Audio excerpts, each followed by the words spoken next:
In this world, dragons are magical and powerful creatures with ancient lineage, true predators, and natural enemies of humans. Because of this, there are dragon hunters who make a living by accepting missions to kill these creatures and protect the cities. There are two ways to do this. The first is by freezing the dragon's blood with silver, an aura that emanates from silver weapons. And the second way is simply letting the sunlight burn their bodies. The anime begins by showing Ragnar, one of these dragon hunters, emanating silver from his own hand to freeze several dragons with just one touch. Despite having this immense power, he desired to be even more powerful, showing that he was never satisfied. However, all of this was just a vision of the boy who was in the middle of training, trying to face a dragon with little result, which was a terrible time to have visions. Realizing that Ragnar was having difficulties, his partner Leonica steps between him and the creature, easily finishing off the dragon. Leo tells him that he needs to stay more focused during battles as she does, and Ragnar thanks her for her help by patting the girl on the head. Next, they burn the dragon's body and freeze its heart with silver, completing the job. When they return to the city, we see that Leo is considered a prodigy for having killed dozens of dragons alone, being the best hunter in the city of Ranabera, responsible for killing most of the creatures there despite being only 12 years old. Everyone envied and admired the girl, giving her various nicknames, but for Ragnar, her only loyal partner, she is a hero whom he is sure will become even stronger as she grows up, and he takes several photos of his little heroine to document her growth. However, unlike Leo, Ragnar had no ability to hunt dragons, which led some people to mock their partnership, like Sykes Charluk, ranked as the second best dragon hunter, with the highest number of creature kills in the city after Leo, which disappoints him because the girl didn't even know who he was. Sykes tells Ragnar that he is only slowing down his partner, as his abilities are well below average, calling him nothing more than a burden. However, Leo immediately draws her sword, pointing it at Sykes to defend Ragnar, leaving the hunter speechless. Leo asks him what he seeks with his silver sword and how much he desires to achieve what he wants, explaining that she seeks to have maximum strength to become stronger than anyone or anything. Because of this goal, she became a dragon hunter, as dragons are the most powerful creatures of all, and to prove that she is indeed the strongest, she wishes to face even the feared dragon god. She then asks all the people in the area if anyone wants to join her, promising to share everything they desire, such as wealth, status, and even glory. However, everyone remains silent and only Ragnar speaks up, swearing to follow her as long as he can. Although she just delivered a speech worthy of the #1 dragon hunter, showing experience and determination when speaking with her partner, it becomes clear that she is still a 12-year-old girl. Even though she is a prodigy, there are still simple things that every child has, like wanting to sleep without taking a bath. At night, Ragnar puts her to bed and lets her sleep peacefully while he goes to train, as his greatest desire is to become at least somewhat useful to Leo before he dies. He knows that, as he has no talent for hunting, he will never come close to her level, and he is certain that he will die at the hands of a dragon, but he wants to help her in some way before his departure. However, at that moment, he sees the figure of a man who tells him that he will never fulfill his wish of being useful to Leo because he will lose her before that happens. Then Ragnar starts having visions of the city in flames, being attacked by multiple dragons, and shortly after, he sees his worst nightmare, the girl being killed by one of the creatures. Seconds later, he wakes up, realizing that he had fallen asleep while training, but is still scared by the fact that he can still hear the voice of the strange man in his head, saying that her time was near. The next day, Ragnar goes shopping to cook whatever Leo wants, fulfilling all her wishes, making the girl very happy. Later, after eating the meat she craved, she falls asleep and Ragnar puts her to bed as he did the previous night. In the morning, the two go to the guild hall where dragon hunters accept their missions. However, they are surprised to find that there is not a single task available that day because the city has not had many dragon attacks recently. So Leo and Ragnar go outside for some fresh air, and Ragnar notices that her hair has grown. He decides to take advantage of the free time to cut her hair, but while doing so, he remembers the nightmare he had about her. To make matters worse, that night he has the same horrible dream again and decides to spend the early hours of the morning training. However, even there he cannot find peace as he continues to hear the voice of the strange man telling him that you will lose Leo soon. Later, at a bar in the city, the dragon hunters gather to discuss the strange fact that winged creatures have been disappearing from the city for a few days. One of them mentions that the dragons were migrating eastward towards a city called Donapieru, a place that has not been attacked by them in a decade. Leo overhears the conversation and once again acts like a 12-year-old, mentioning that the city Donapieru reminds her of a famous confectionery shop called the Silver Hen, and suggests that if they go there on a mission to hunt dragons, they should take the opportunity to visit the shop and try its food. Meanwhile, Ragnar still cannot shake the dream from his mind, fearing the words of the strange man and wondering if he is a vision or a ghost, feeling that he is neither of those options. Leo notices his partner's concern and asks him why he has been working so hard lately. He replies that it is an attempt to help her in some way. Recognizing his concern for her, Leo recalls the day they first met, saying that when she saw him for the first time, she thought they had the same potential and the same level of strength.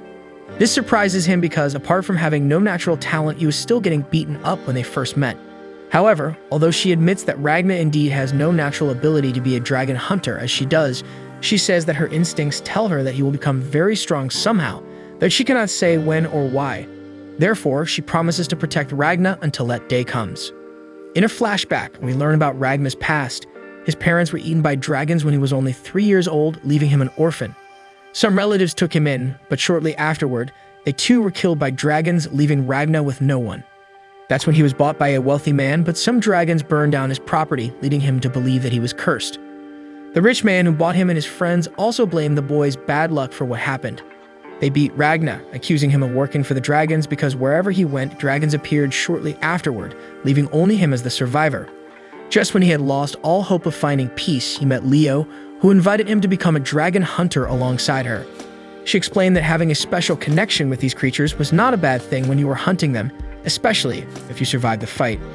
So she decided that he would be her partner that day, even though he was worried about bringing his bad luck to her and making Leo end up like all the others who had been close to him. However, she told him that only the weak died for her and the strongest, stronger than the dragons, survived. Since she was very strong, he had nothing to worry about. To prove his potential to Ragna, she took him on one of her hunts, and when they found a dragon, the boy thought it was the end for both of them. However, Leo defeated the dragon with a single blow, proving that she was indeed very strong. This made Ragna believe that it was safe to be near her because, unlike the others, he could not imagine a way for someone like her to die before him. From that day on, they became inseparable partners, with Ragna thinking that he was no longer cursed by being alongside a hero like Leo, wishing to stay by her side until he eventually died at the hands of a dragon. That's why the nightmare of losing her that he couldn't stop having was so terrifying, as she meant everything to him. The next day at the guild hall, all the dragon hunters gather when they learn that the city of Piero has been attacked and destroyed by the dragons. Since they hadn't suffered any dragon attacks for a decade, they thought they didn't need hunters to protect them. There, Leo asks Sykes what happened, and he explains that he heard that a horde of dragons attacked the city of Piero, and that's why the kingdom issued an emergency mission for all hunters to go after these dragons. This makes Ragna panic because he knows that this means his vision is about to come true. But when he tries to warn Leo about the impending danger, they hear a noise, and when they leave the guild hall, they see the city in flames and the dragon horde attacking, making Ragna recognize the similarity of the scene to his dream. Desperate, he goes after her, while the dragons attack the people who try to resist the attack in vain. Then the men see a person emerging from the flames and go to check if they are injured. However, the blood-covered man kills them all with blades made of his own blood, revealing that he too is one of the dragons, a superior one. This terrifies everyone, including the hunter Sykes, who is the second best among them. Ragna also sees the creature in the distance and immediately realizes that those blades are exactly what will cause Leo's death. So when the dragon is about to attack Sykes, Ragna jumps in his direction, determined to do everything to save Leo's life. However, his sword breaks upon hitting the dragon, and the creature then sets everything on fire. Leo sees that Ragna is in danger and rushes to the location worried. Luckily, the boy falls safely into the river. She then asks Skiles to leave the superior dragon with her and go to Ragna. Next, she goes to the creature, swearing to avenge it for hurting Ragna. Meanwhile, the boy continues sinking deeper into the river, reminiscing about his dream. After losing Leo, he sinks into his quest for revenge, aiming to hunt all the dragons to extinction, training to his utmost potential, becoming incredibly strong, even though he feels it's never enough. He also makes new partners, but they all die, leaving him as the lone survivor, leading a life full of losses despite his efforts, reaching a point where he achieves the impossible. Then Ragna manages to get out of the river, encountering the man from his vision again. He finally realizes that this is his future self, and that maybe deep down he only wanted a chance to die but somehow always managed to survive. The man reveals that he is the future Ragna who caused his visions and expresses disgust for his past self. Despite idolizing Leo as a heroine and professing his love for her, he didn't become the strongest being in the world to keep her safe. He gained the strength he needed only after losing her. But then, even though he was strong enough to face any dragon and protect anyone, he had already lost everything, with nothing left to save, unable to see any reason for all that power. Ragna asks him to transfer all this strength to him because it's the right moment to save Leo and the others in the city.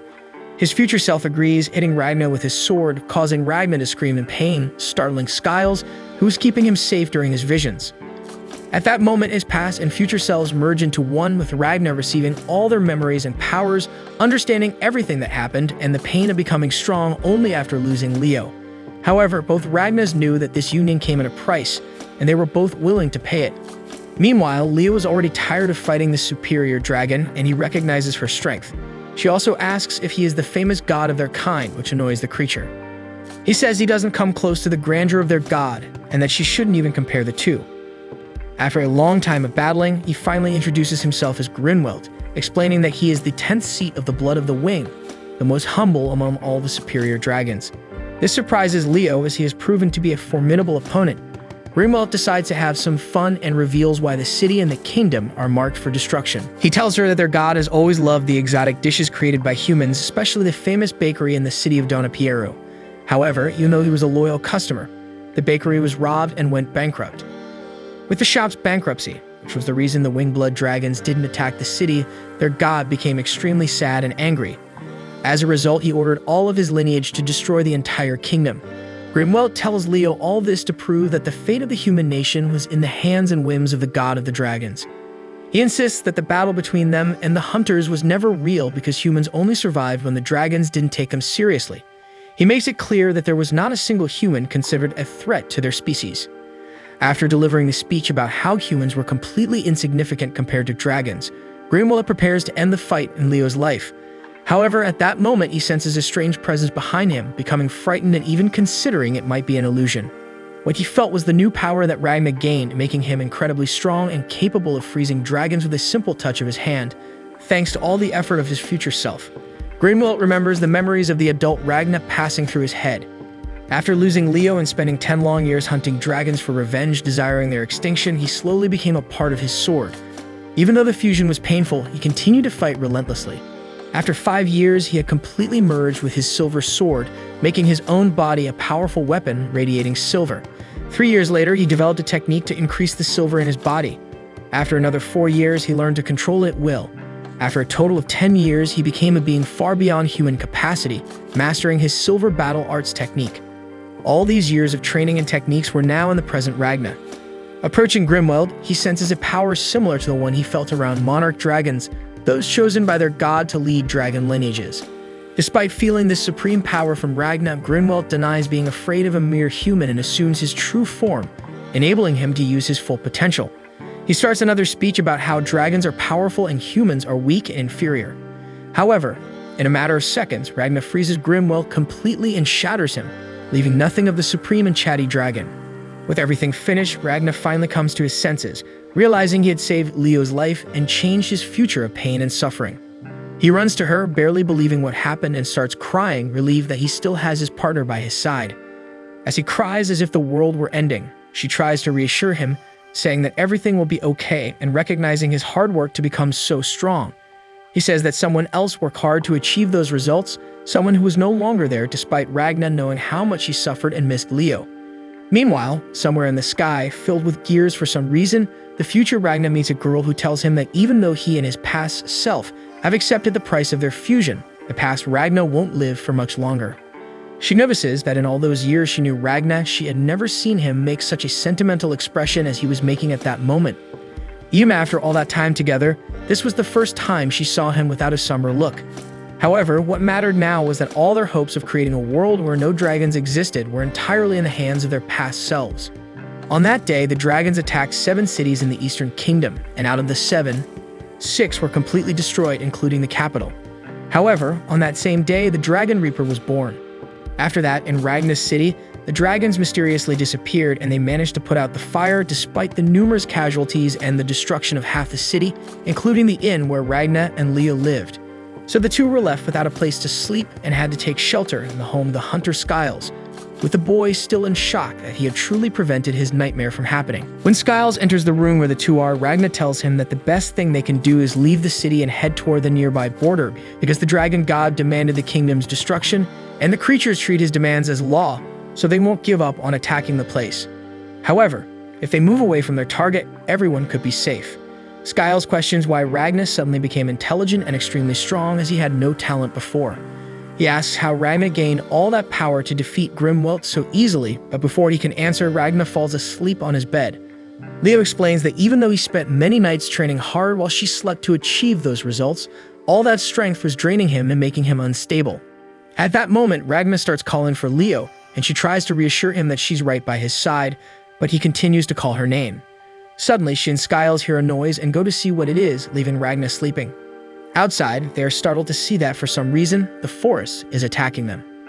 Leo rushes to the site of the attack, with the woman who was with Ragna from the future saying that their story is about to begin now that their paths will cross. A little earlier, we see that somewhere within the forest, a chef serves a roasted lamb dish to a portly man named Marugabud.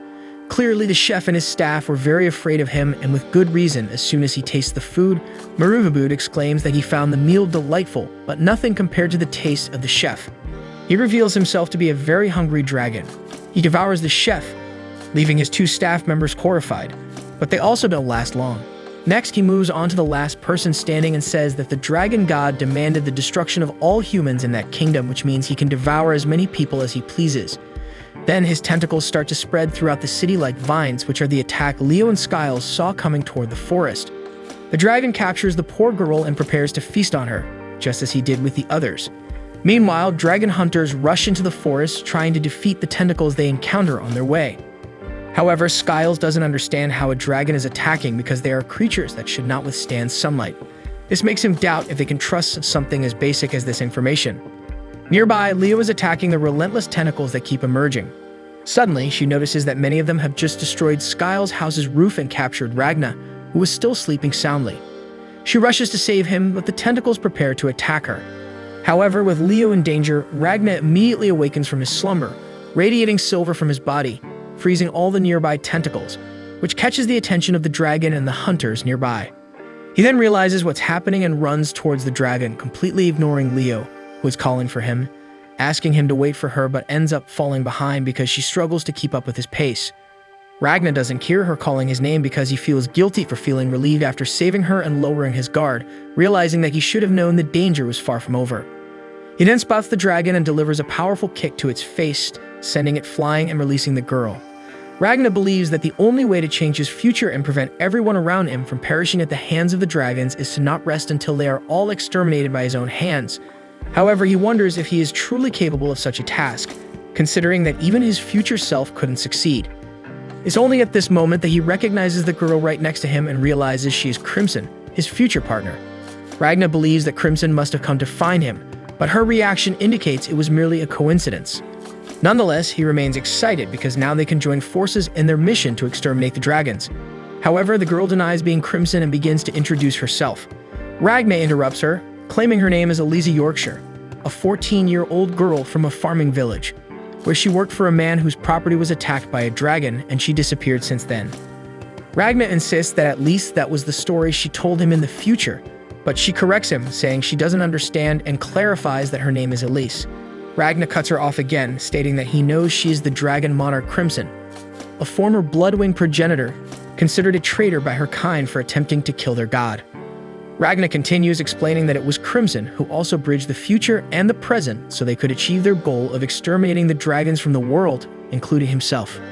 Ragna then explains that they share the same objective, and for that reason, they should work together, as this time they might succeed where their future versions failed. However, the girl slaps him in the face, offended because he first referred to her as a man and then as a dragon. This catches Ragna completely by surprise, and at this moment, Leo finally arrives in the forest, exhausted from running so much. However, she's not the only one who arrives, as the dragon has also returned and is very angry that a mere human kicked it in the face.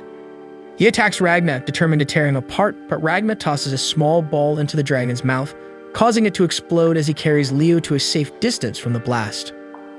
Ellis observes Ragna from a distance, and Leo looks at how everything froze due to the explosion, recognizing that her partner has become strong, just as she always felt he would, saying she just didn't think it would happen so quickly, and now it will be challenging for her to catch up to his level. Ragna then asks Leo to take the city's residents to safety at the border while he stays behind to handle something.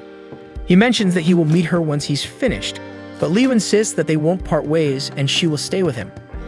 Ragna explains that it will be dangerous for her, but Leo points out that there's always danger in the dragon hunter's line of work and asks why he's trying to leave her behind.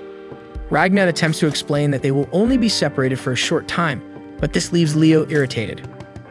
The boy is surprised as he has never seen her lose her composure like this before, considering that she always appears strong, calm, and resolute with better judgment and confidence than many adults. However, in this situation, he realizes that she is still just a 12-year-old child. Ragnar recalls what his future self said about idolizing a young girl and taking advantage of her, making him understand what he meant as he was weak, forcing her to be stronger than necessary. So he decides that he doesn't want to be weak anymore, as it's the only way he can achieve his goal and keep Leo safe. He reminds the girl of what she said when they first met, about how the weak die and the strong survive, and how that saved him, but now she is weak and won't survive if they continue together. These words hurt Leo, making her so angry that she tries to attack Ragna, but he stops her sword with just a finger and tosses her aside.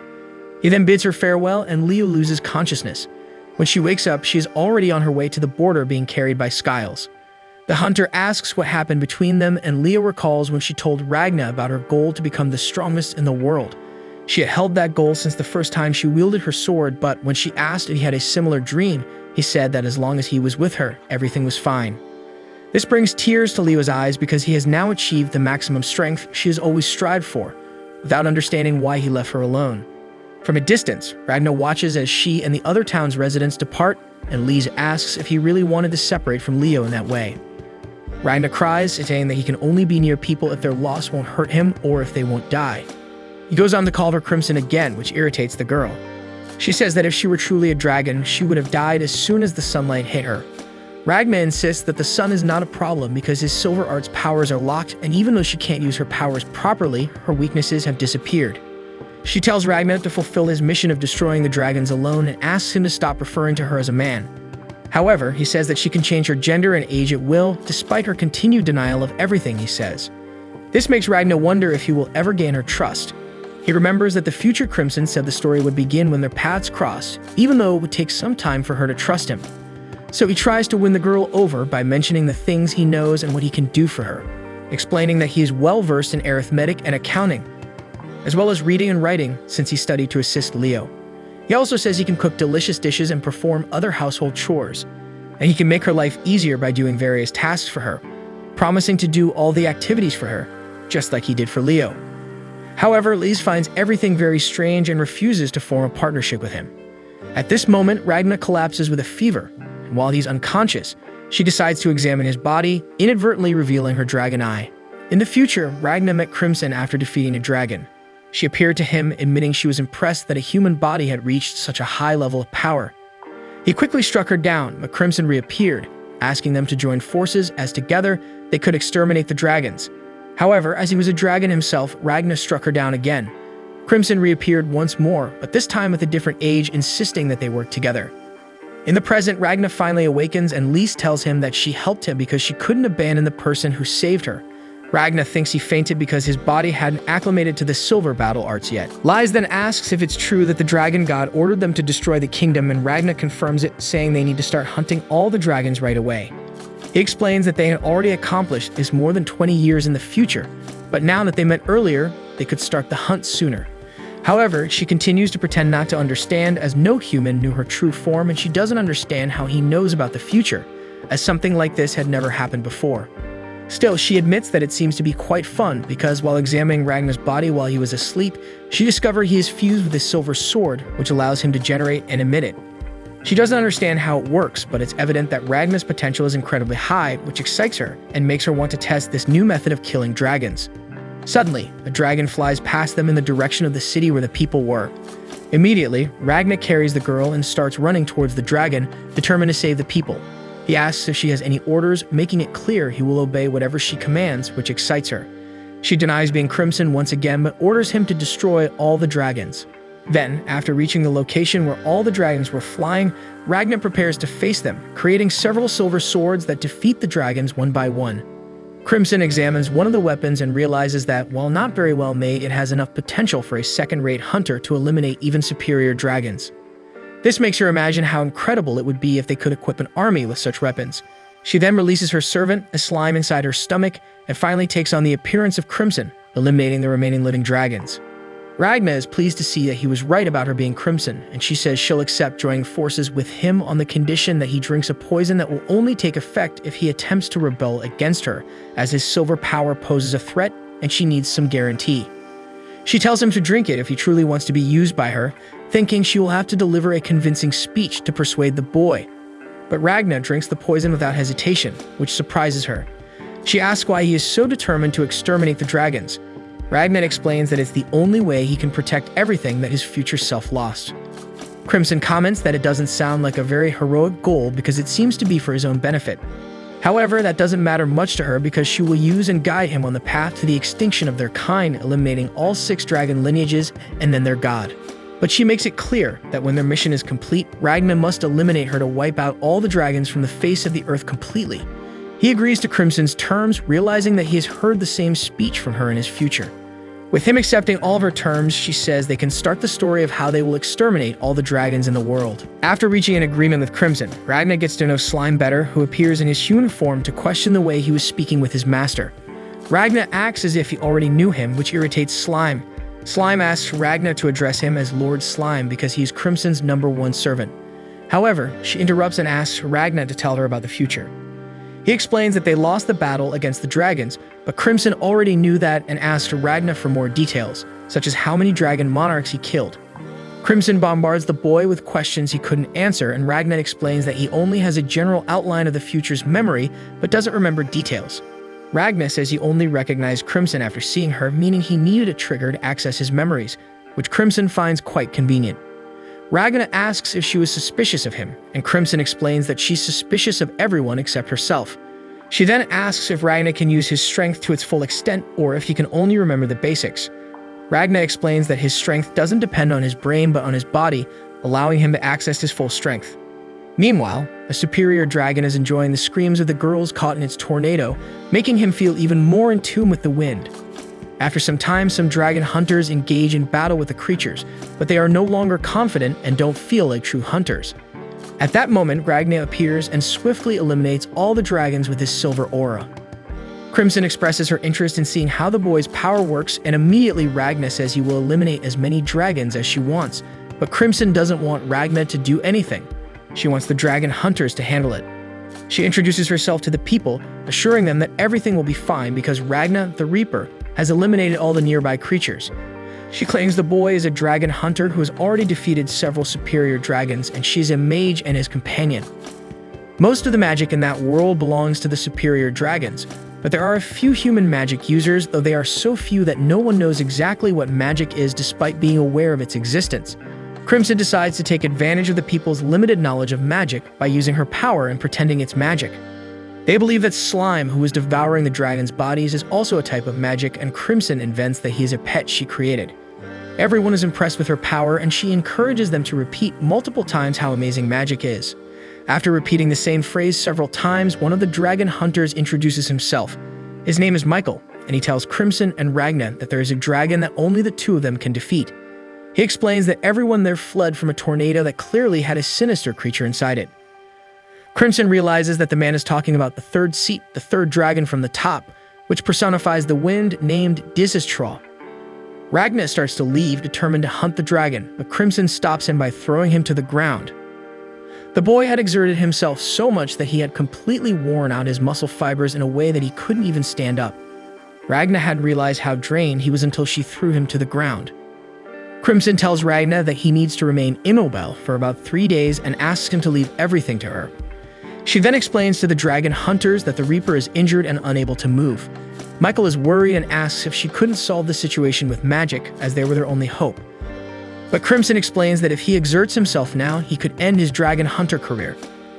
Another man asks if she couldn't go in his place, and Michael offers her any amount she wants, explaining that they were all willing to sell their equipment. Crimson realizes that they were willing to give up being dragon hunters and decides to have some fun.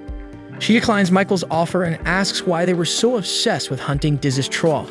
After all, they were no longer in danger of their lives and could simply move on.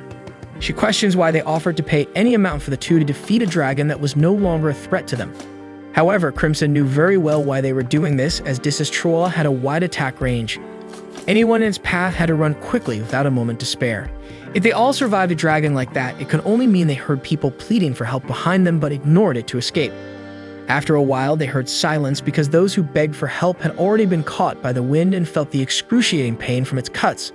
Because of this, they were now feeling guilty, as if they had blood on their hands. Michael confesses that they indeed went through all that and can't bear the voices of people still sounding in their heads. Everyone had a sense of guilt, but Michael says they knew they couldn't even scratch a superior dragon. Crimson takes this opportunity to remind them of the pride they felt as dragon hunters who protected people.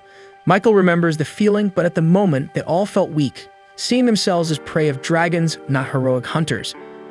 But if the problem was power, Crimson shows them the solution in her hands, presenting Ragna's Reaper sword. She says she can't guarantee their lives, but with that weapon, they can gain the power they need to face even a superior dragon. After giving hope to everyone, she asks them to return to being dragon hunters and prepare for the hunt. And so Crimson takes them to the city of Tortir, a place full of debris. As she opens a door with her key, they see a room full of weapons, and Crimson explains that she created it with magic, leaving everyone in awe. They had never seen weapons like those, and Crimson explains that what really matters are the bullets. While Ragnar recovers his body, the men train in marksmanship to prepare for the hunt. At that moment, Crimson notices that Ragnar was acting a bit strangely. She asks if he's worried that she's using people as pawns. However, the boy says he doesn't care about that since he knows Crimson will help them win, despite Crimson repeating that she's ensuring victory, not their lives. Ragnar then confesses that he was bothered by just lying around doing nothing, and that he didn't like it when she called him the Reaper because people could lose their lives by being associated with him. Crimson reminds him that Ragnar only wants to keep those who are unafraid to lose their lives or can't afford to lose close, and that's why he chose to be with a dragon like her instead of Leo. Ragnar says that Leo isn't her concern, but Crimson retorts that she is, as Leo was the reason he was in that fight, and that's why she didn't know what would happen if Ragnar lost her. Crimson wanted the boy to destroy all the dragons and wouldn't tolerate him giving up on the reason he became a dragon hunter, making Leo important to them once they became allies. Ragnar then opens up to Crimson. He explains that he feels Leo is safer near him because leaving the girl alone doesn't guarantee her safety. But even though he knows that, he can't bear the idea of losing Leo right in front of his eyes because just imagining it feels like his heart would shatter. Crimson says she can understand him a little, feeling somewhat pleased. She suggests he should put Leo into one of his empty storage containers so he could render her in a vegetative state, ensuring she doesn't resist and remains asleep in a safe place while he finishes exterminating the dragons in the world. For the dragon, it was the perfect way to protect Leo, but obviously Ragnar doesn't like the idea at all and even tries to punch Crimson with the limited movement he had. Crimson finds the situation amusing and Ragnar calls her miserable, but the dragon doesn't care because for Crimson, that's one of her main characteristics. She then mentions how annoying Ragnar's attitude was when they first met, acting as if he knew everything about her when he knew nothing. Despite that, Crimson assures Ragnar that she will kill Diz's Troll, and that while she does that, he can continue to recover and build his silver aura. Crimson then recalls that he once said he felt cursed. So she takes a weapon and shoots herself in the head. Ragnar is horrified, but immediately, Crimson reappears in a new body, proving that she indeed lives under a real curse, and she asks him never to say something like that again. Then she goes to Slime. He says that he extended one of his eyes throughout the entire city as she asked. As a gift, Crimson offers her body for Slime to feed on, making her servant very happy. He shows her everything he saw in the city, explaining that it was all destroyed and the tornado was in the middle of it, with Diz's Troll and many people inside it, floating in the wind. He says there are 16 victims in total, all of them women, all of whom are already seriously injured and lifeless. This makes Crimson think about how lonely Troll is.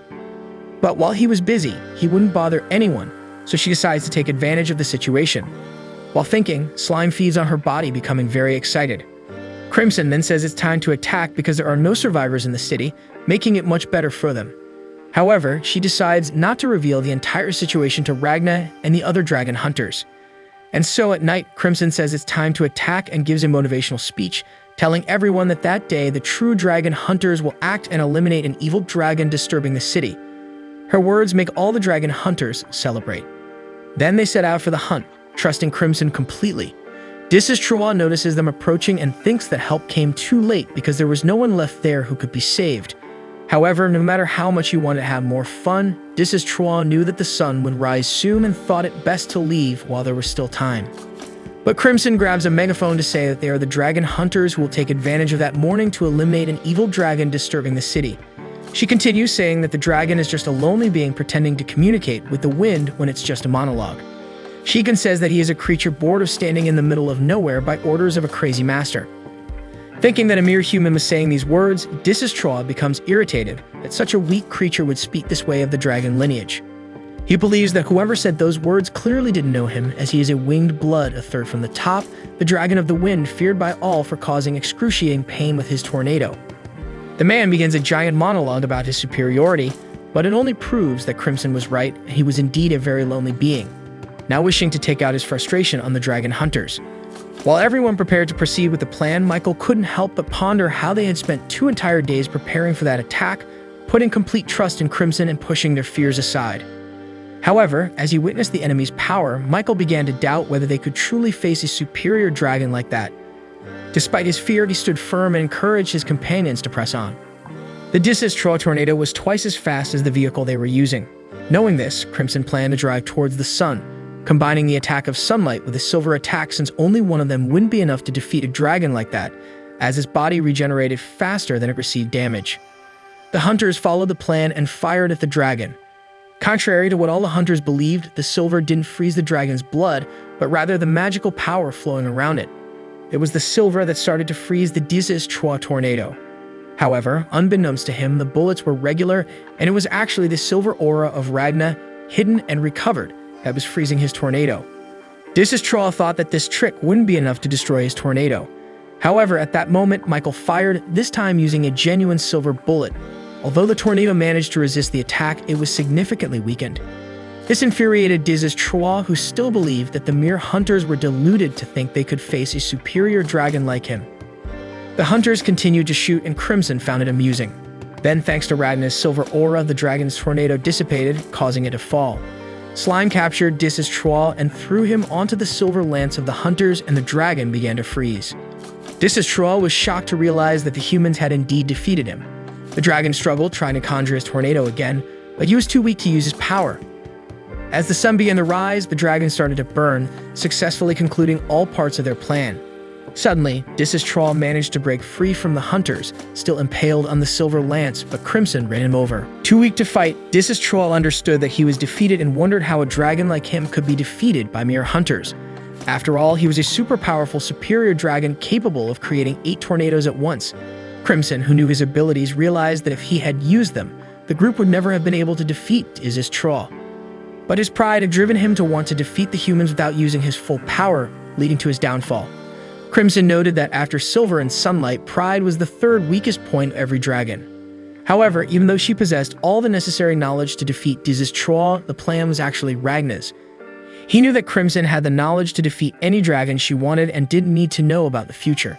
Still, she wanted to test her knowledge as an experiment. He realized that Crimson was as amazing as she was formidable. Even though they were partners at that moment, once they finished hunting all the dragons, Ragna would have to hunt Crimson.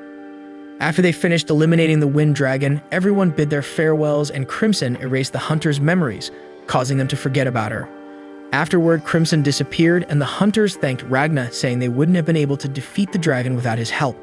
However, Ragnar replied that he hadn't done much, and Michael said they could claim that the dragon hunters had achieved the victory.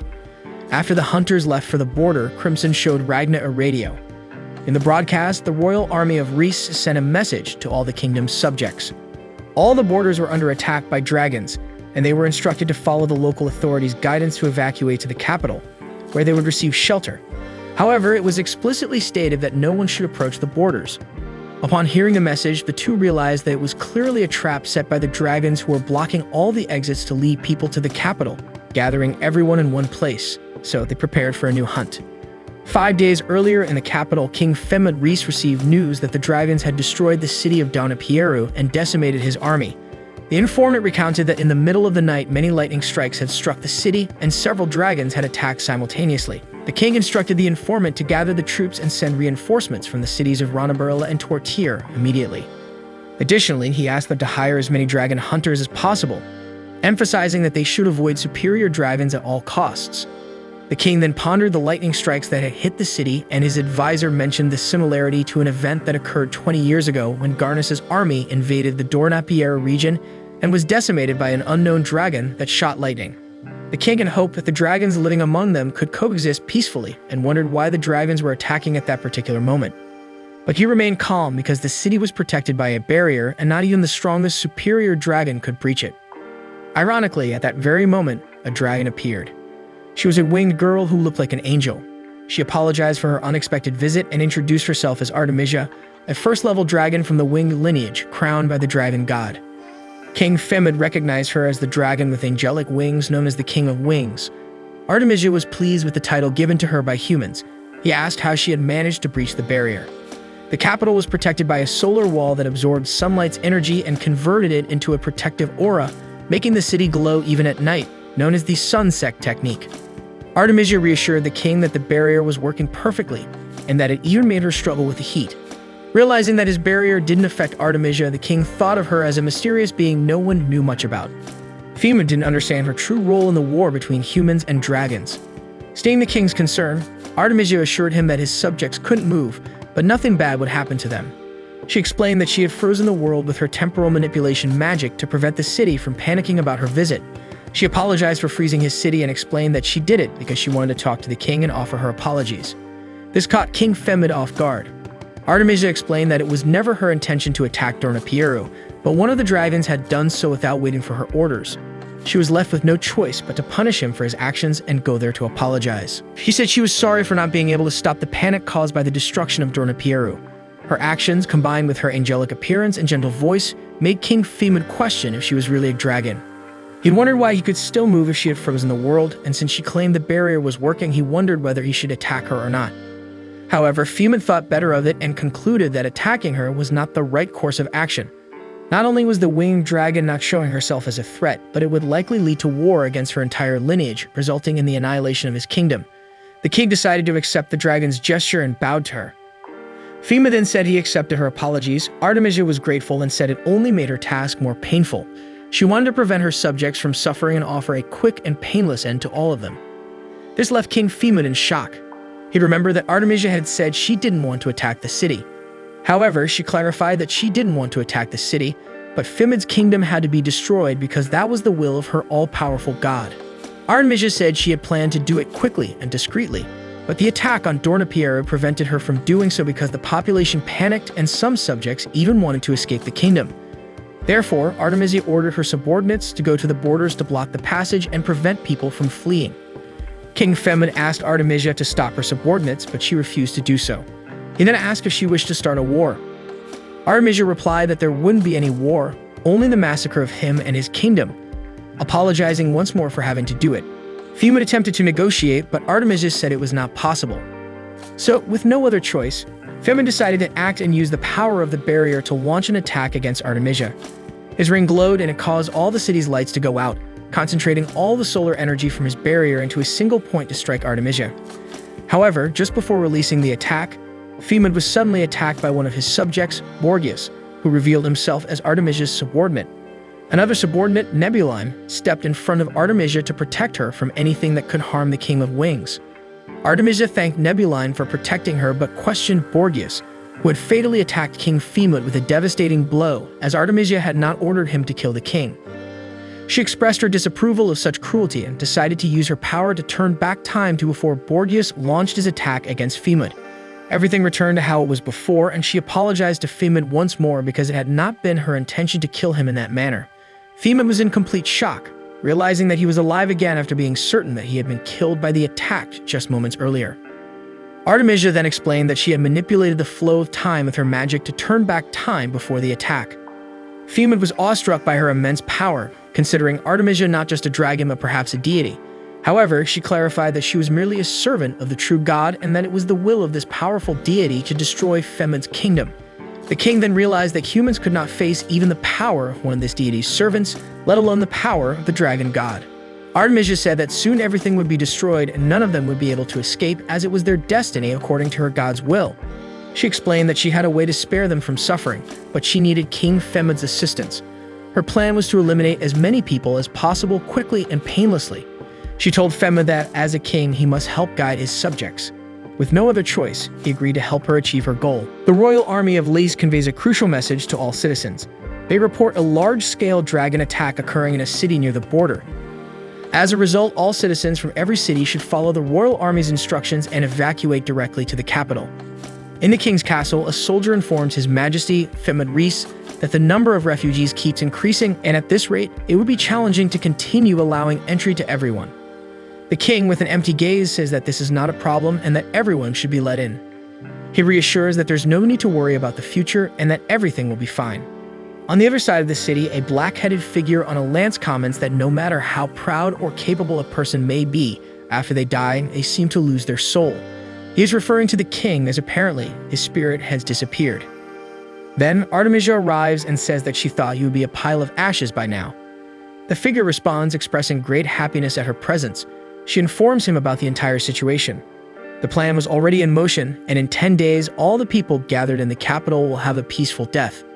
However, there is a problem. The ninth place, Dornia, was defeated.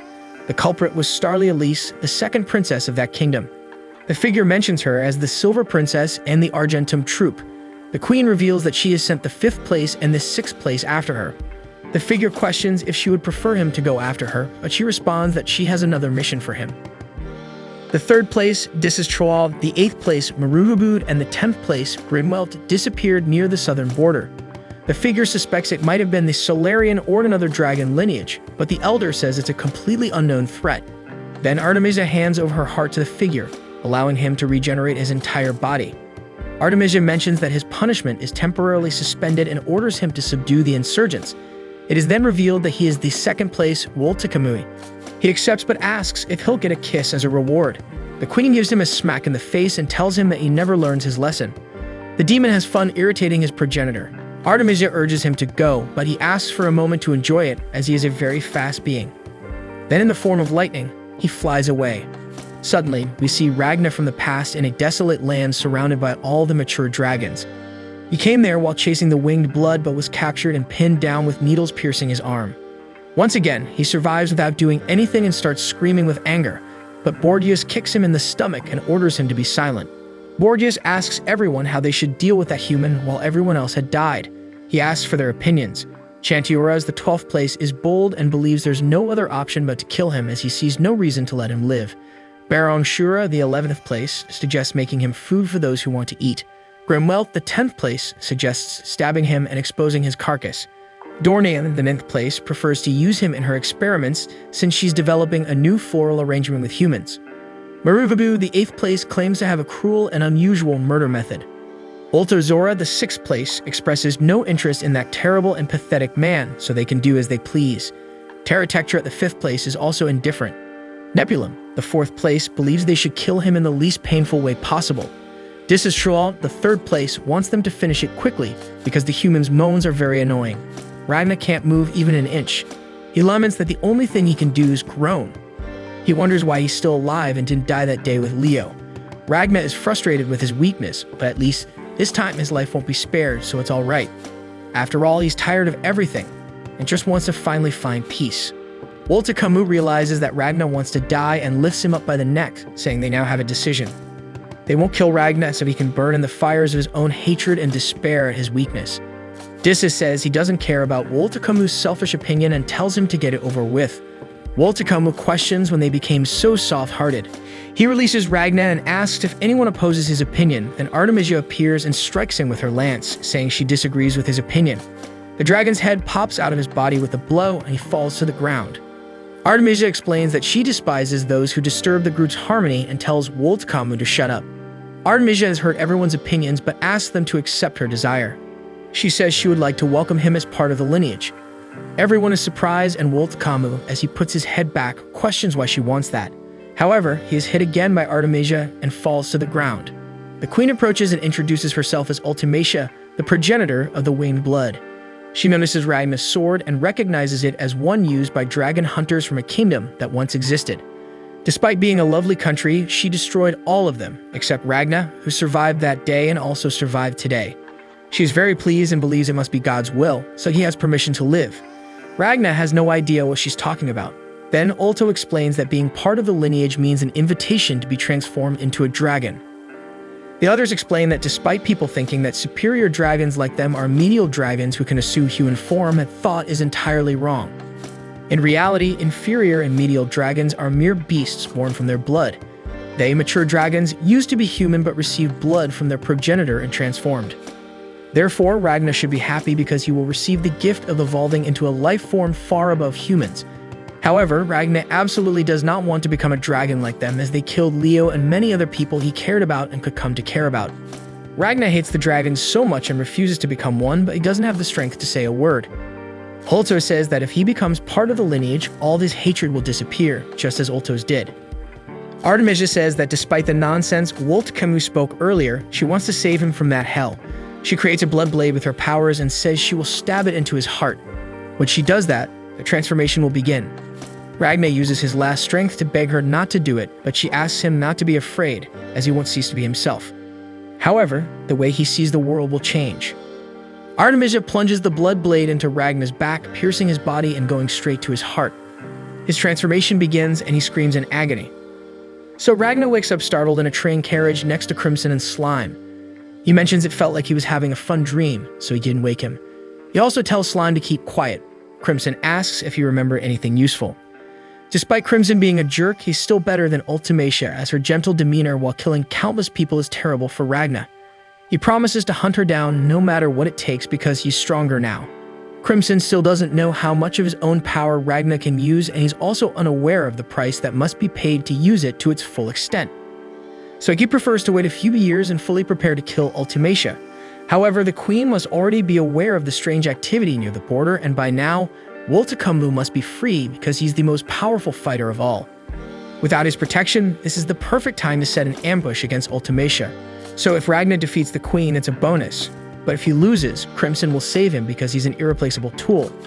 The train approaches the capital, and they plan the next steps of their operation and how they'll secure an audience with the winged progenitor. In the capital, through a vision, Artemisia asks God, who appears as a child, if he wishes for everything in Lys to be destroyed. The child asks what Lys is. Artemisia deduces that this country no longer exists in God's mind. Therefore, everything in this world that isn't in God's mind must be obliterated. After all, they are God's members, and the lineage exists for that reason. She weeps for all the members of the lineage who have died because none of them served as God's members. They weren't fit to be part of the lineage. She pleads to at least let the destruction of that country be an offering. Amid the citizens, Smile is impressed by the size of the capital. Crimson explains that they are in the new district, the commercial center of the capital. It's the most bustling region of the city, and they are just crossing the second castle wall to enter the old district. Moreover, Crimson asks that from now on, they address him only as Veronica. When they look to the side, Ragnar is vomiting. He explains that he gets sick in crowds. Crimson thinks it's a joke and an improper weakness, given that he survived in Ronabera, which is also a large city. Ragnar tries to remember and recalls that the reason was Leo, who had always been by his side. Crimson questions if they should cancel a hunt due to Ragnar's condition. However, he promises that he will be fine because no matter what happens or how sick he is, the moment Ultimacia enters his line of sight, he will hunt her. So Crimson supports Ragnar on his shoulders to continue. He asks him to pretend that he's Leo by his side, but Ragnar says he will never be like Leo. After some time, the trio arrives in the old district. Crimson prepares for the operation, but Ragnar is very unwell. So he asks Slime to stay and take care of Ragnar until his return in 2 hours. Crimson orders Slime not to get into trouble, move unnoticed, and not mention the enemy's name out loud. Crimson leaves the two and moves through the crowd. He notices that despite the many people, the flow of evacuees should have already exceeded the city's limits. He wonders how it can still accommodate more people. There's only one explanation. They are gradually reducing the number of people by secretly eliminating citizens. Meanwhile, Nebulum finishes the selection of people for the day, just waiting for nightfall. Borges asks where the progenitor is, and Nebulum replies that she went to see the situation of the evacuees. Borges is furious because it's their duty to oppose the Queen's whims. Nebulum explains that the progenitor is in the old district. In another part of the capital, Lieutenant General Rowan enjoys dinner with 2 beautiful women. He flirts with the ladies and suggests they go up to his room. However, Crimson arrives and asks if he can join the conversation, already knowing Rowan. Minutes later, the lieutenant is on his knees asking Crimson, calling him by the name Veronica, to notify him when he's coming so he and his servant can prepare a proper reception. However, Veronica smacks Rowan and reminds him that he ordered him to gather information while posing as a high-ranking army officer, but seems more focused on having fun. So Veronica asks another servant named Chimera to appear as well. She comes from outside the window, transforming from a feline to a human, and pledges her loyalty to her master. Then Veronica explains that everyone needs to cooperate so that Ragnar can kill the winged monarch. In the midst of the crowd, Ragnar and Slime watch a military performance. The soldiers lower a large curtain, revealing petrified dragon heads that start to catch fire. The captain promises that the Royal Lace Army will kill every last dragon and keep its population safe. Ragnar steps away and bumps into a hooded girl. He looks and is shocked to realize it's Ultimacia. Then he remembers what Crimson said earlier. If he ever encountered her, he should, under no circumstances, fight her alone. If that happens, the hunt would be over. Sensing Ragna's odd behavior, Ultimacia approaches and asks if he's feeling unwell because he looks extremely pale. Crimson informs his servants Golem and Chimera that Ragna will be fighting Ultimacia. Therefore, they all need to cooperate so they can kill the Winged Monarch. Golem questions this as he thought their only job was to keep an eye on the blood of the wings while they destroy the country. However, Crimson reveals that he has discovered something intriguing called Ragna, and because of that, the situation has changed. At that moment, they had a great opportunity to hunt down the Winged Monarch. Golem gives advice saying they shouldn't challenge Ultimacia now. However, Crimson disregards his advice and the servant becomes indignant. Using his reconnaissance drone, he saw the exact moment when the Winged Monarch took control of the capital while using her time control magic. Golem asks his master how he will overcome something like that. He asks him not to worry as only Ragna will fight, not them. The boy's combat skills are greater than those of the two servants. Thus, Golem is relieved to have such a powerful ally, but he remains concerned. He can't help but wonder what it really means to be strong when facing the power to control time. Meanwhile, Ultimacia encounters Ragna and asks if he's feeling well because of his appearance. Ragna is torn by his thoughts as a part of him wants to follow Crimson's instructions and avoid the fight, but another, manifested by his past self, wants relentlessly to attack Ultimacia at that moment. She is alone, and this is a great opportunity, even though she shows no apparent hostility. He is hesitating, but his thoughts are consuming him from the inside. Back with Crimson, Golem and Chimera bicker like children. The servant asks for permission to do the job alone, claiming that her partner is overwhelmed by cowardice. He calls her a brainless bird-brained beast, and she finds it amusing to hear that from a noisy pile of scrap metal. Golem starts teasing her by asking her to solve basic math problems, and while he can answer quickly, she struggles. He doesn't tire of taunting his colleague until Crimson approaches and smacks him with his fan. Like a mother separating her children in a fight, Crimson tells them that they are works of art he created with his knowledge and skills, even though he used different approaches for each. Therefore, insulting each other is the same as spitting on their master. Crimson forgets what they were talking about, and Golem shows his fly-shaped drone. The servant uses the drone to project images of the Winged Monarch using her time control magic. The three of them are impressed by the power of time control. Then Crimson asks Golem to self-destruct, leaving him shocked and confused. The master asks if he's insinuating that Crimson is acting like an obsessed fool with his new toy. Golem realizes the problem he has created for himself and becomes afraid, but Crimson says it would be inconvenient for him to do it now, and it's better if he explodes during the battle. He begs for mercy, and the master loses patience and kicks him to the ground. Crimson then reveals that the time control magic is not invincible, and those images are proof of that. Elsewhere in the country, Wolta Kamui arrives in his lightened form and encounters the group of warriors who fought against Troa. He is upset that the dragon was hunted down by those idiots. The warriors are frightened because they realize that this dragon is superior. Wolta Kamui says it's clear from their faces that they already know it's their time to die. He demands that they tell him everything they know about the guy who gave them those silver swords. They are free to refuse to provide the information if they have the courage. In the city, Ultimacia continues to stand in front of Ragna, who is paralyzed. Slime advises Ragna to keep his distance, as this guy might end up vomiting on her. He mentions Ragna's nausea in crowds and calls him a real wimp. The monarch apologizes and says she didn't realize. Slime accepts her apology without any issues and says that we all make mistakes. Ragna has his hand on the hilt of his sword, hesitating, but ultimately decides to give up. He won't fight, and he sees it as a better option to find Crimson and hunt down the monarch again later. In a very friendly manner, Ultimacia apologizes for the inconvenience and asks him to take care of himself. Despite this being a good moment, Ragna believes that this is the right decision. He almost acted rashly when he was alone, but thanks to Slime, he didn't take any further actions. Slime approaches Ultimacia and senses a different scent from humans, which seems delicious to him. He jumps off Ragna's shoulder and asks for permission to lick Ultimacia's face. However, the boy accompanying her intervenes and stands in front of Slime, reminding her to hurry up and find her parents. Slime becomes curious and asks what the boy was talking about.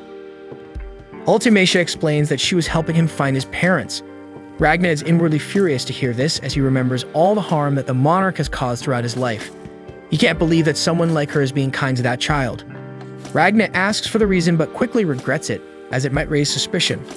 Uncomprehending, Ultimacia asks if there needs to be a reason to be kind to someone. Ragna reflects for a while, but then he pulls Slime and asks them to leave. However, Ultimacia calls him and asks him to wait, wondering if they have met somewhere before. Before she finishes the question, Ragna denies it shortly and continues on his way. Then Nebulim arrives, looking for Ultimacia. He is relieved to find the monarch after searching for a long time. The elder is furious, and she apologizes for the trouble she caused. But before they continue their conversation, Nebulim asks who the guy is, pointing at Ragna and suspecting he might be a dragon hunter. Ragna places his hand on his sword in alert for what might happen, but the monarch explains that she initiated the conversation and that he was just feeling sick in the crowd. Nebulim then recalls that this kind of thing is normal and happens to many people, including him. Remembering it, he gets sick and vomits in the middle of the square. Ultimacia is concerned and suggests they find a less crowded place, but as she looks back, she realizes that Ragma and Slime have disappeared. While they review the footage, Golem and Chimera wonder why the winged monarch is not visible. Chimera realizes that after appearing suddenly, the rune changes completely. She concludes that Ultimacia stopped time up to that moment. The question is, why did she choose that moment to resume the flow of time? At first, Golem thinks she may have run out of magic, or perhaps there is a limit to how long she can freeze time. But then Crimson explains that at that moment, she only reversed time for the injuries that led to the death of King Lise. Despite her immense power, Ultimacia cannot pause and reverse time simultaneously. To reverse time, she must unpause it, and while she is in the process of reversing it, she cannot pause it. Therefore, this is the weakness of time control magic. Crimson envisions a scenario in which they plan an ambush and kill the monarch. If they do that, she will automatically use her magic to reverse her body to a living state. However, while she is doing that, she cannot freeze time. So before she finishes restoring her body, they kill her again. The magic is triggered again, and time is reversed. They kill her again, and so on. If this continues, her magic will run out and she won't be able to turn back time. Naturally, to defend herself, Crimson hopes she will counterattack using her energy reserves. That's why Ragna must be able to defend himself and kill her. Crimson recalls the conversation they had by the campfire, and if it's true that they killed the winged monarch in the future, this must have been the method used. The only direct lethal aspect of time control magic is the inability to use different powers simultaneously. This is the only way to confront the monarch at the moment, so Ragna is capable of defeating her in a one-on-one confrontation. Golem and Chimera's role is to take care of Nebulim and Borgias, preventing the dragons from helping the winged monarch. They must be cautious, as this is a great responsibility. In alley, Slime asks what's gotten into Ragna. He ignores the servant and questions if he made the right choice. Despite the fact that his future self wouldn't have hesitated, Ragna is different. He hasn't lost anyone yet.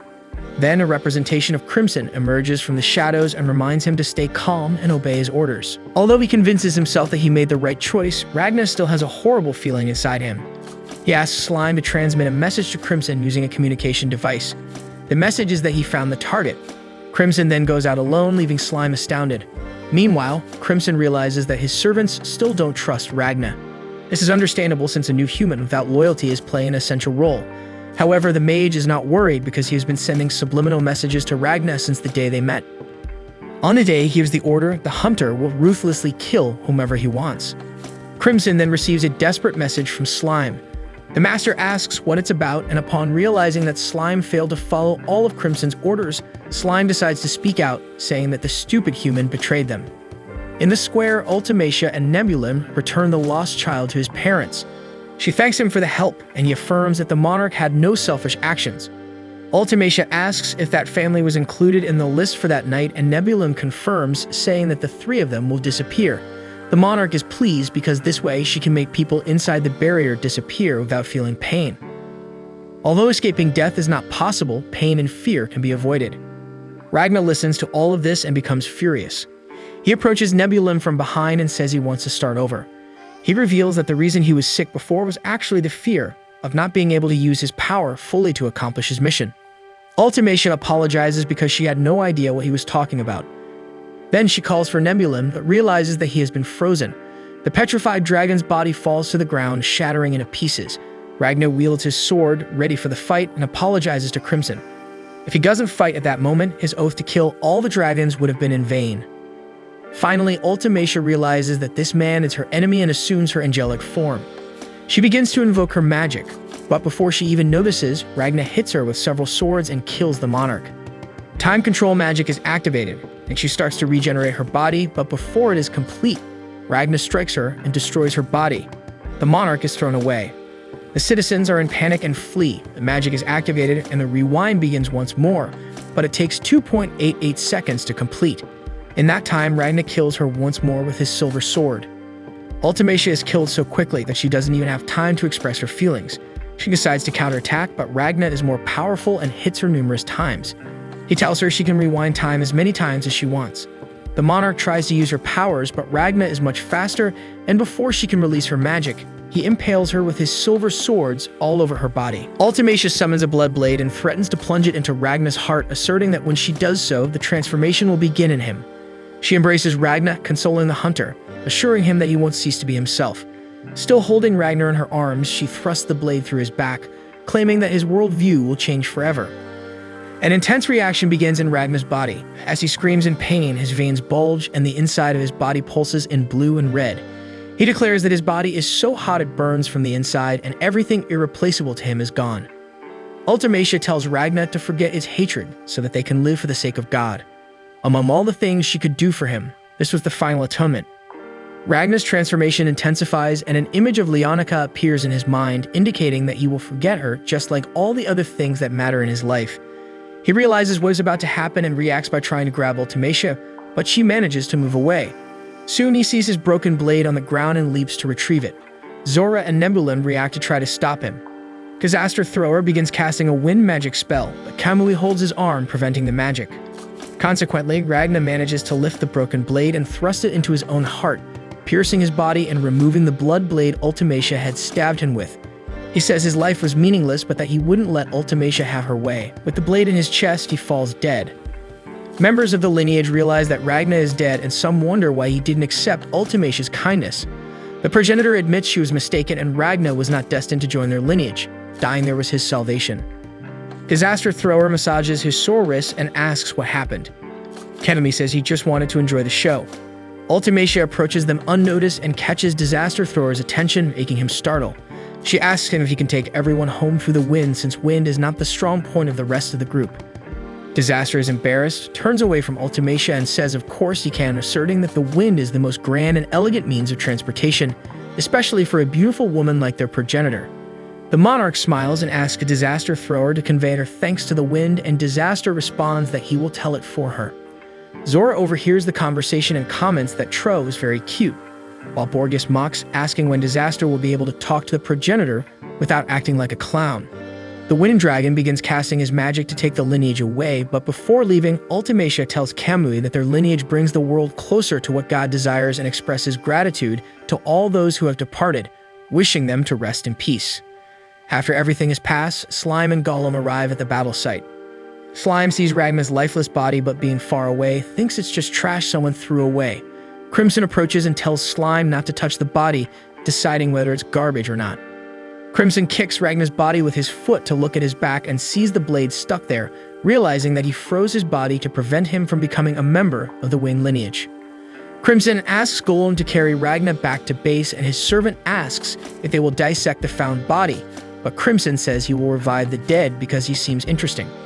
Back in the capital, Golem tells Crimson that the explosions from the conflict are a true spectacle. He turns to Crimson and asks about the plan, but Crimson is distracted, muttering the word cursed repeatedly when he starts getting more and more nervous, calling Ragna mediocre and saying he escaped his expectations. He begins shouting alone, wondering how, among the millions living in this stupendously large city, they managed to find Ultimacia. He starts questioning if he's cursed. However, he quickly calms down, stating that the original plan was to assess Ragna's power, and if he manages to win, it will still be a victory. If things go wrong, Crimson will handle it. Crimson says that Ragna is really different this time, which shouldn't be a surprise. Camera contacts Crimson, reporting that Borgias destroyed the second wall of the castle in the southern Old District and entered the new district, giving him an advantage. She finishes by saying there is no sign of the superior dragons. Crimson privately wonders if Nebulum is dead, since, just before the battle started, the shield around the capital disappeared. He quickly orders Chimera to return and contact Slime, telling him to go to the nearest location with a delicious scent. Gollum informs Crimson that Borgias left the castle, and Crimson asks the servant to deal with the dragon. The man is astonished and asks how that would be possible in his current body, but Crimson simply informs him that there is no time for him to change.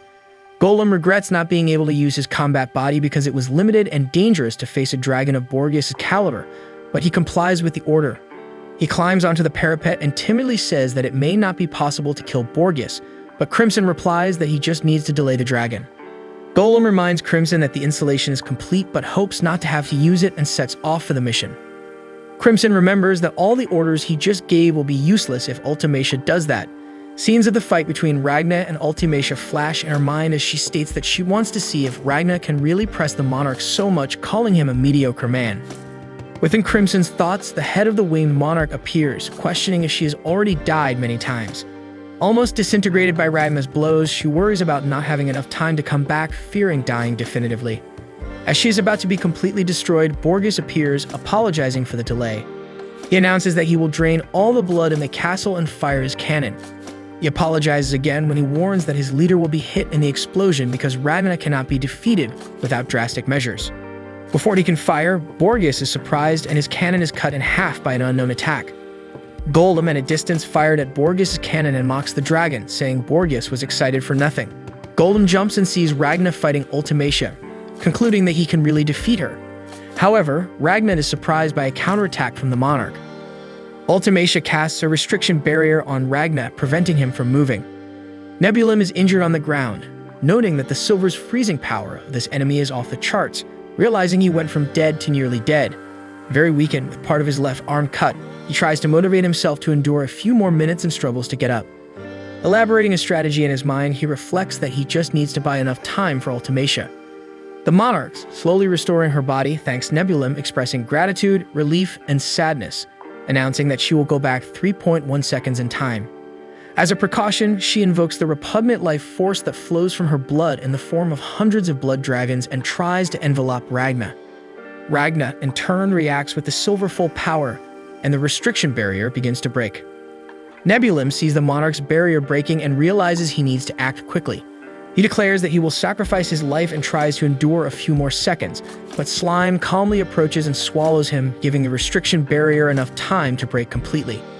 Despite this, Ultimacia's restoration is complete, and she thanks Nebulum for it. Now she prepares to end the fight.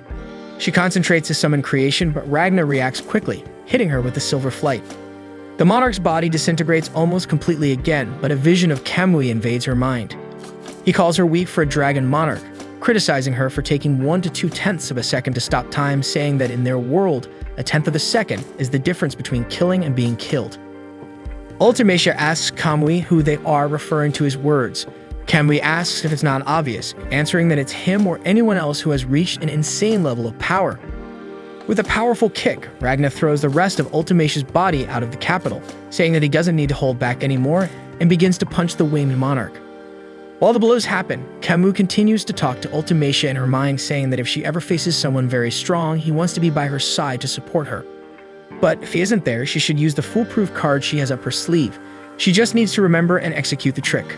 With difficulty, Ultimacia stammers, but soon manages to issue a command with her voice, ordering all of creation to rewind, causing time magic to act once more. Suddenly, we see Ragna opening his eyes with Slime on his shoulders, hearing an announcement from the authorities of the capital about exterminating the invaders from his homeland, restoring peace once again to his people. As the authority speaks, the people go into ecstasy, cheering for the people of Lys while watching dead dragons being displayed for the entire population. Slime claims that these stupid humans are getting too excited, and that he could devour this crowd in 60 seconds. Ragna seems confused and realizes that something is wrong, but he doesn't know what it is or how to act to find out.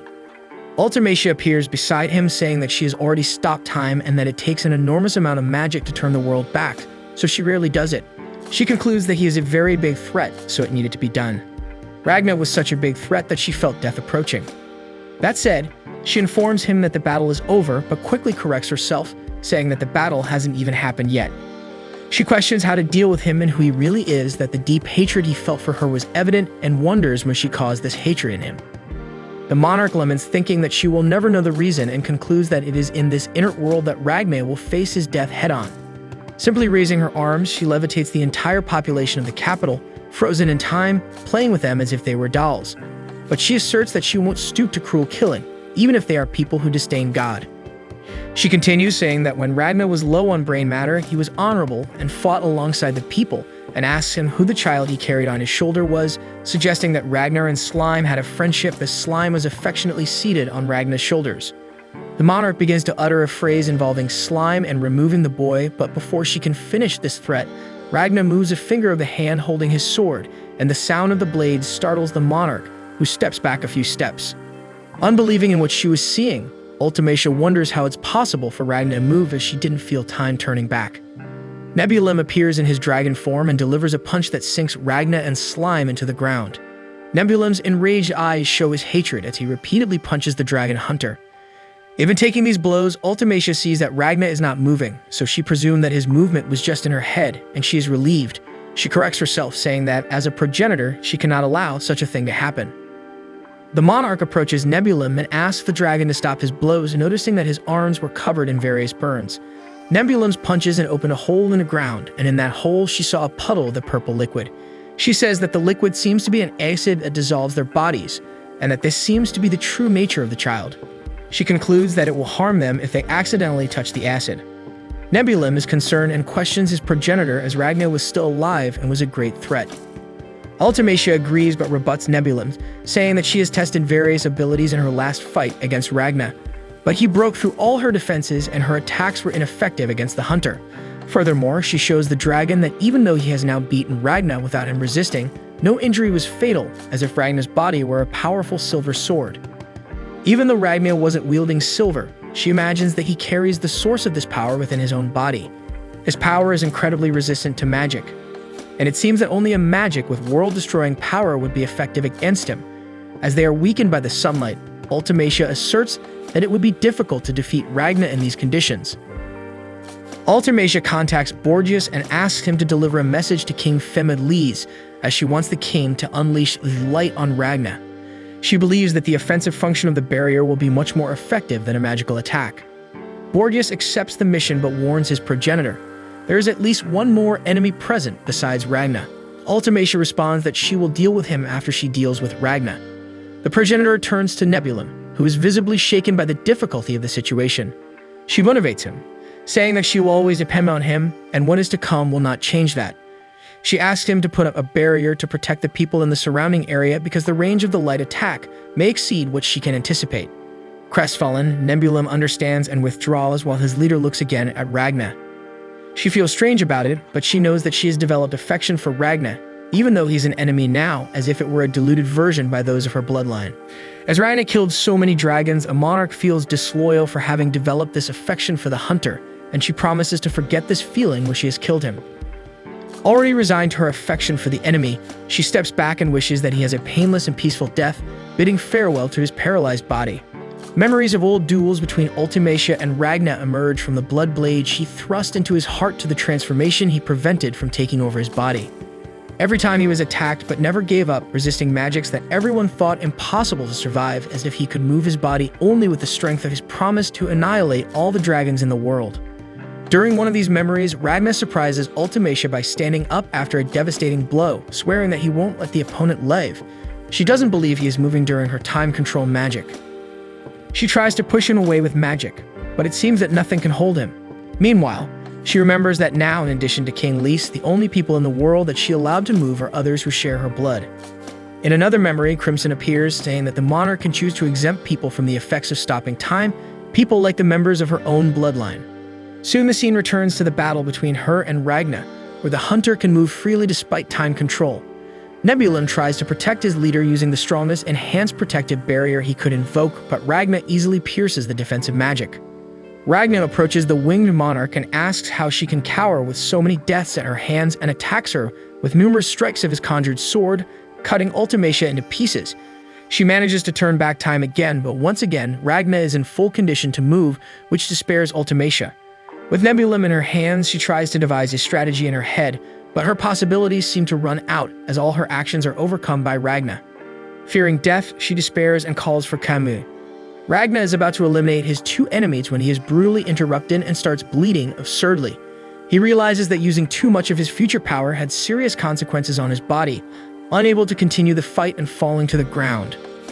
Controlled by Borgias, King Teats orders the barrier to unleash the Aurora Beam, causing massive damage to the capital. Confident, Borgias asks Nebulum if they managed to defeat the enemy, but he replies that no, stating that there are new enemies. A woman accompanied by a panther approaches Ragna's fallen body, and Nebulim cannot see her face to identify who she is, but is Crimson, in another of her disguises. Borgias asks the progenitor to stop time again, but she is so frightened that she cannot react. Crimson tells Ragna that he lost, that he obeyed his orders but ended up in this lamentable state. Then she turns her head and wonders what she should do with Ragna now. Crimson observes that Ultimacia took an approach focused on combat because, for her, battles are merely empty endeavors and tests of strength are wild. However, at the same time, the Queen had utmost confidence in her own time control magic, believing that her power could face any display of brute force. Yet all the assurance she felt was shattered during her fight with Ragna, which left the girl completely destroyed, ceasing to be the winged monarch and becoming only a woman petrified by battle. Crimson wonders what Ultimacia will do now, as this was her opportunity to get rid of the enemy. However, the girl was in shock, and all she could think about was whether there was a problem in the formulation of her magic or if it was the way she was using this power. Nebulim calls out to his queen, trying to make her regain consciousness but without success.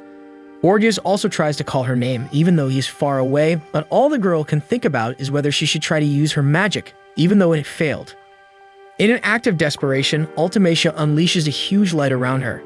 Crimson admires her courage and decides to further destroy the Queen, determined to eliminate any belief that may still linger within her. He then activates a button that causes the entire city to suffer from a massive explosion. Everything begins to crumble, and Crimson revels in the scene as it inflicts immense suffering on Ultimacia.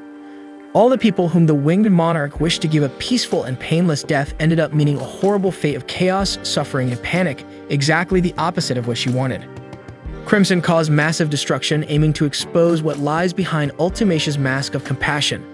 The cries and sobbing of tens of thousands of people were before her, making it impossible to sweep this horrific situation under the rug as she desired. Crimson continues causing destruction, hoping that Ultimacia would take action in the face of such cruelty. The girl panics at the sight of all that suffering and considers using her time control magic to save everyone, but Nebulim prevents her, knowing it's a trap. If she went back in time at that moment, it would deplete all her magical power, leaving her completely defenseless and falling into the hands of the enemy. Realizing that Nebulim thwarted his plan, Crimson decides it's time to retreat. He begins to withdraw along with Chimera, who carries the still unconscious Ragna. Meanwhile, Ultimacia still suffers from the pain of the people before her. Understanding that there is nothing she can do to prevent the devastation, accepting the cruel fate that everyone faced. However, even knowing that people had to die, the girl cries because she wished she could have at least spared everyone the torment. Back to Crimson, he walks through the chaos he caused without showing any reaction, finding his servant Gollum in an alley. He informs that he created a door exactly as Crimson asks and begins to praise his master's actions, stating how impressive he is. Crimson responds to the praise by hitting him in the face with a glass bottle.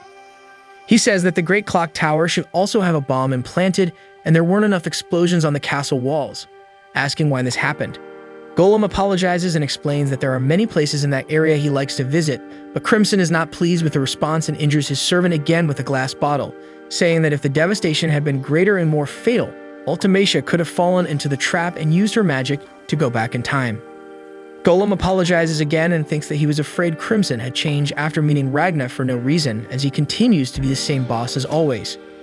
After that, Crimson turns the key to a secret door and asks Gollum to get rid of that body to monitor the subsequent movements of the lineage in its base form. Gollum questions his master's order, as that was a task serving only as punishment. However, Crimson maintains his order and instructs his servant to endure the suffering. Next, he enters the door, ending up in a white room with Chimera and Ragna, called the Global Chamber. Meanwhile, Ultimacia still suffers from the pain of the people, and Nebulim wonders what he achieved in that battle, feeling powerless and useless for not having done anything to help his queen. He then remembers a conversation he had with Borgias about the maturation period, called the 13th seat, when someone is not yet a member of the dragon lineage, adapting to their progenitor's blood. Borgias tells Nebulim that the blood of the wing refers to these beings as the 13th seat, and this period roughly measures someone's potential as a lineage member. He explains that Ultozor spent a year in this maturation period, Disistroa only spent a month, and Kamui less than 2 days, while Nebulim didn't even go through this period because his pure aptitude as a lineage member surpasses even that of Old Kamui. Borgias tells Nebulim that eventually he will become the backbone of the lineage and the main supporter of their progenitor, and the boys should be aware of this and be proud. But at that moment, Nebulim sees no reason to feel proud of himself. After all, he failed to protect his dear queen, And even though he supposedly knows he has the potential to surpass Kamui, he still feels like a failure because he knew they wouldn't be in that situation if Kamui were there. Nebulum then decides to change that and show his strength, preparing to go after Crimson. The dragon feels that Nebulum is looking for him, but even knowing his excellent potential and that his magic can sense that he is in another spatial plane, Crimson remains confident that he cannot be located because he himself created the global chamber during his peak, which is basically a portal connected to all parts of the world. Crimson thinks that even if by some miracle Nebula manages to locate that place, it's impossible to break through the protection using external forces. He then goes to the portal and reflects that despite things not going as planned, it had a result that exceeded his expectations. Next, Crimson prepares to escape and devise a new plan because for him, there's nothing more to be done for that country. While still unconscious, Ragnar remembers one of the hunts he had with Leo. They were after a dragon, and despite the imminent risk of running into a horde of dragons before dawn, Leo insists it's worth the risk. The creature they were hunting showed potential danger if allowed to live long enough, possibly evolving into a superior dragon. Despite finding the idea of facing a superior dragon fun, it would be irresponsible to let a dragon cause havoc just for the thrill of the fight. Ragnar wakes up extremely weak and struggling to stand. Despite his condition, he gathers the remaining strength, knowing he is in Crimson's teleportation room, refusing to give up the fight without defeating Ultimacia. Crimson tries to calm him, acknowledging the excellent results Ragnar achieved in the battle, proving to be stronger than expected. However, Ragnar doesn't care whether he pleased Crimson or not.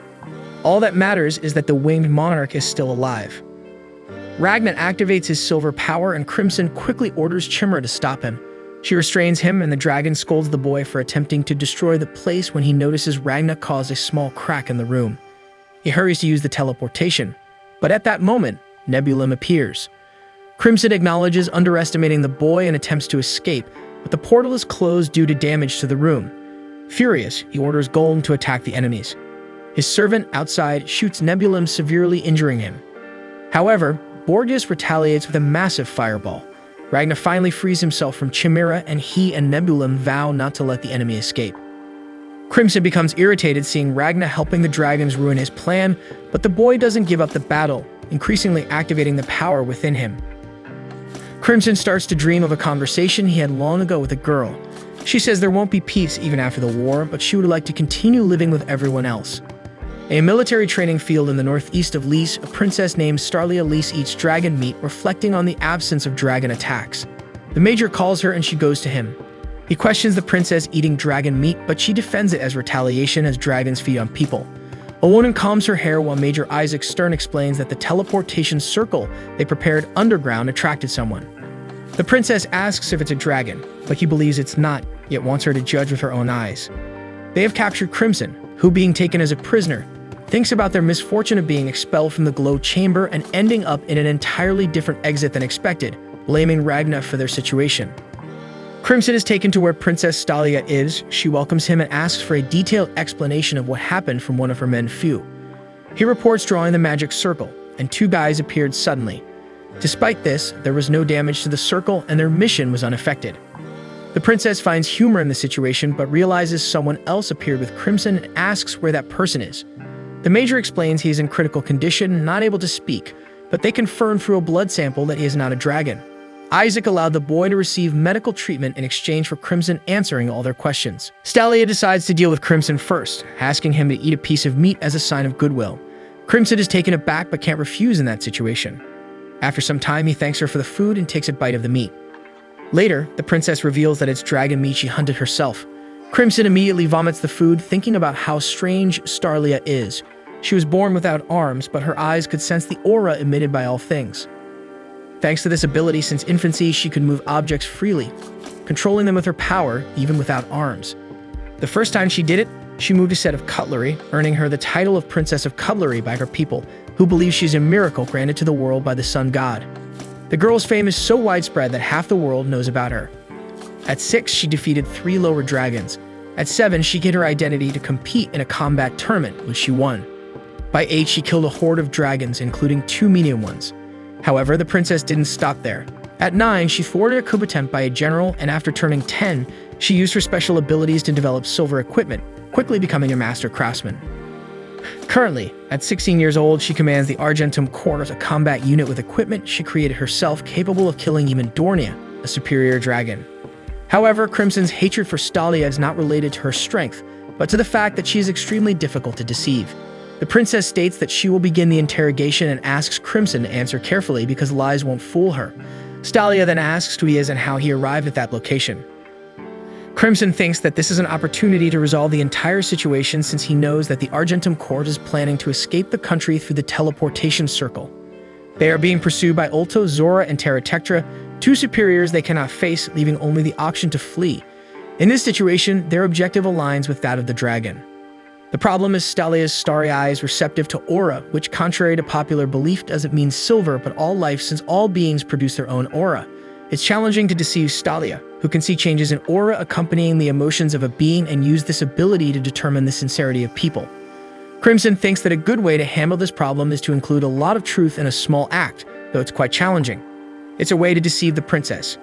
He thinks this situation is unfair as he's in it because of Ragna, while the boy sleeps like a baby. Stalia questions Crimson's lack of response, considering whether she should take it into account. He apologizes immediately. The dragon is annoyed with himself for wasting time thinking unnecessarily, but celebrates as Stalia didn't notice his irritation, meaning his plan to deceive her would work.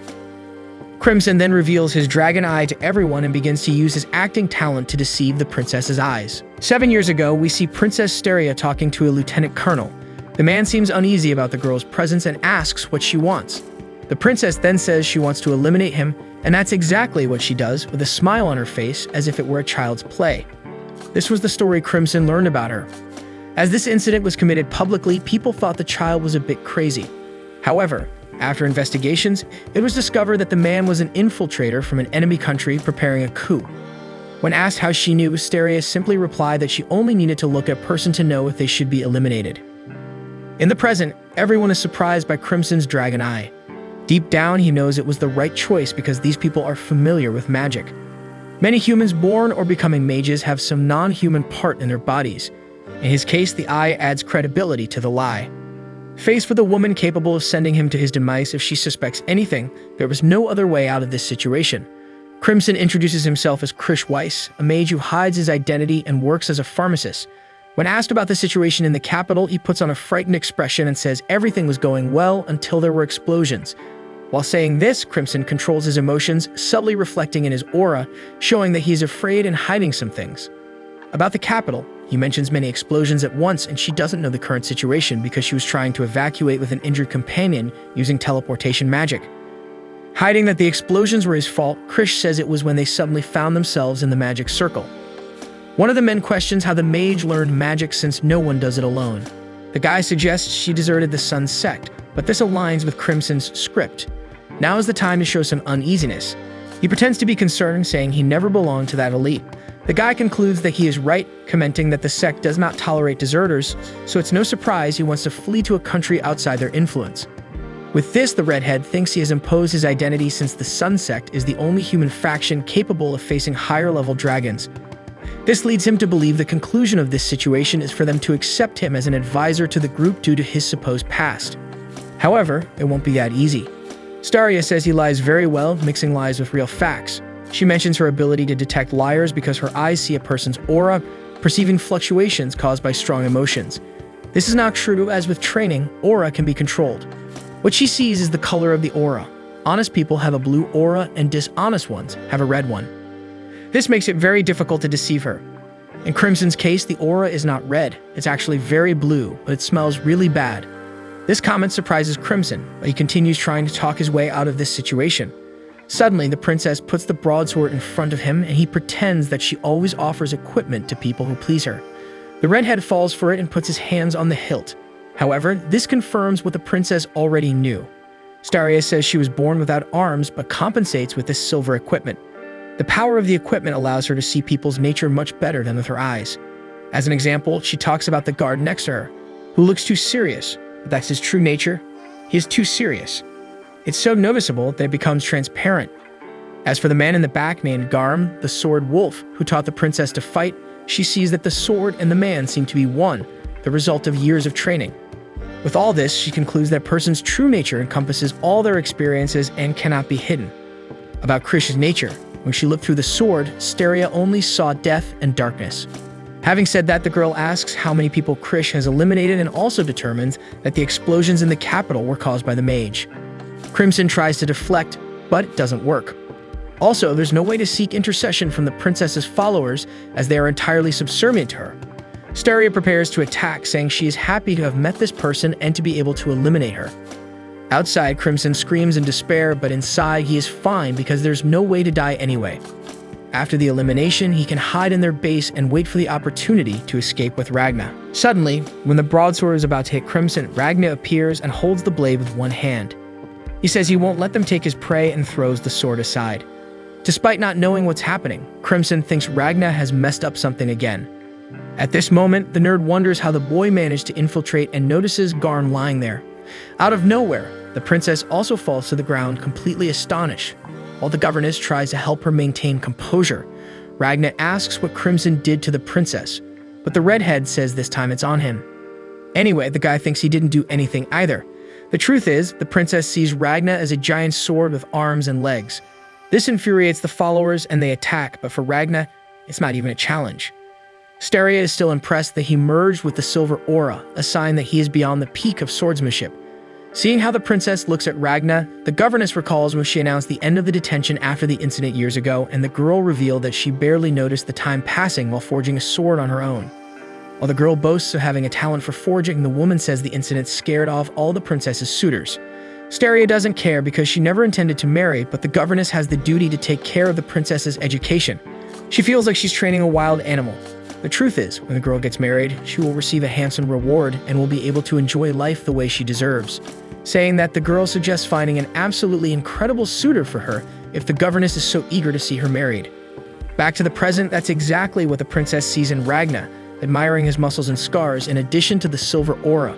She acknowledges that she has never seen someone so powerful and serene at the same time. Despite seeing a sword in place of a head, she finds his face very beautiful. Blushing, the girl tries to ask the governess for advice, saying that this man is magnificent. The nerd thinks it's just a joke or that the man enchanted the princess. Crimson is also surprised. When Ragna tries to talk to the girl, she hides, thinking she was staring too much at him and that it might seem strange. She still seeks help from the governess, but the woman is also somewhat lost. Suddenly, the guy starts speaking like a caveman, but it's because he's just repeating what Crimson is saying in his ear. Thus, he ends up saying that he doesn't intend to fight and will follow all orders as long as no one else tries to eliminate the redhead. With that, the duo ends up in a cell. They take the opportunity to talk, but in Crimson's way, with his foot on Ragna's head. The redhead asks why the guy ruined his plan, and Ragna says he didn't want to escape because as long as Ultimacia lives, innocent people will continue to die, so he needs to defeat Ultimacia soon. Anyway, the redhead says it was time to escape and also mentions that Ragna messed everything up, destroyed his hideout, and now no one knows where Gollum and Chimera are. When Crimson asks how he plans to fix all this, Ragna responds that it will be by eliminating Ultimacia. Crimson steps even harder on the guy's head, who says it's starting to hurt. He then says he's just restoring the flow of his aura as Ragna exerted himself too much in the previous fight. Having said that, the guy thanks Crimson because when he recovers, he can return to battle. Crimson complains about the guy's stubbornness. Suddenly, Ragna asks about the slime. In fact, Crimson forgot about the servant but quickly reconstructs it faster than preparing instant noodles. The guy is confused but happy to see Crimson's face. He says it shrank and weakened because of Ragna, who apologizes. Now the question is where they are exactly. Crimson explains that it is a military base in the north of Reese, installed in the complex of a lost civilization. However, the residents are in a dangerous situation, and the explanation might discourage them from returning to the capital. Meanwhile, civilians complain about the situation to the guards. They want to know what's happening and want to see the princess. The truth is, these people were brought without explanation and are living confined. This could turn into a riot. The nerd says it was better to bring them to prevent them from falling into the trap of going to the capital. But leaving that aside, the nerd wants the other guy not to tell anyone about the intruders. It turns out that the mage, the princess condemned to immediate death, and the warrior who defeated Garm in the blink of an eye are too powerful and can shake the morale of the troops. The guy asks for payment for his silence, but the nerd refuses to bribe a colleague. Suddenly, another duo appears running to ask about Garm's defeat. It was him who told them when they found him crying in a corridor. Since Garm is the most powerful swordsman in the kingdom, losing to a young man must have been a big psychological shock. The shorter one, named Shin, gets excited to face the person who defeated Garm. The nerd tries to force them to make the reports before saying anything, but he doesn't have much authority with these guys. Suddenly, two blonde girls appear asking about the princess being in love with the intruder, and it seems that Ragna is the talk of the moment. The princess, on the other hand, is indeed thinking about the swordsman when the governess rebukes her with a slap. This is to show how distracted she is by passion, since she should have easily avoided the attack. Before admitting, the princess says the woman's muscles have atrophied her brain and compares her to a gorilla. The governess proceeds with another attack and tells the girl to admit it. Staria continues to compare Ragna to a sword and is surprised to be attracted only by a man's appearance. The woman says it doesn't matter the reason, the fact is that she found love. However, the Silver Brigade is powerful and managed to gather a strong group, uniting soldiers, guards, dragon hunters, mages, and assassins under the same banner, all because of the princess's leadership. Passion should not be harmful, but only if Staria does not neglect her responsibilities, as the world needs a figure ready to shine under this burden. Upon hearing this, the girl declares herself as such a figure. In the meantime, Ultimacia is having a vision in which she apologizes to the deity for being defeated. Soon, the girl transforms into her sister, asking why she wasn't saved.